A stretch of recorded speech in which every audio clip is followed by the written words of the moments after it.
तो हज़रात मोहतरम, ये हज़रत साहब को मैं पहली मर्तबा लाइव सुनने जा रहा हूँ।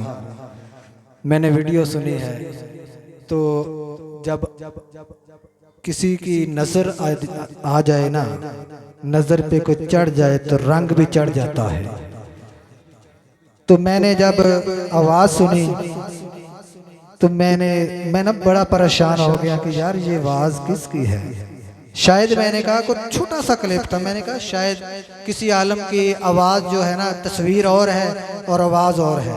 और जब मैंने यूट्यूब से सुना तो क्या बात है, आपकी आवाज़ पीर तरीक़त रहबर शरीयत हज़रत पीर सैयद फैज़ुल हसन शाह साहब से बिल्कुल मिलती जुलती। कह दो सुभान अल्लाह, फिर कह दो सुभान अल्लाह। तो अब बिला ताखीर शीरी ज़बान शोला बयान हज़रत अल्लामा मौलाना।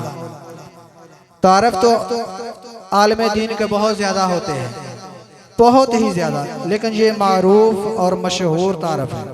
शीरी ज़बान शोला बयान हज़रत अल्लामा मौलाना जनाब मोहम्मद हसनैन रज़ा कादरी साहब से मुल्तमस हूँ कि आप अपने नूरानी वजदानी ईमानी इरफानी खिताब से हमारे क़ुलूब व ज़हान को मुनव्वर फरमाएँ।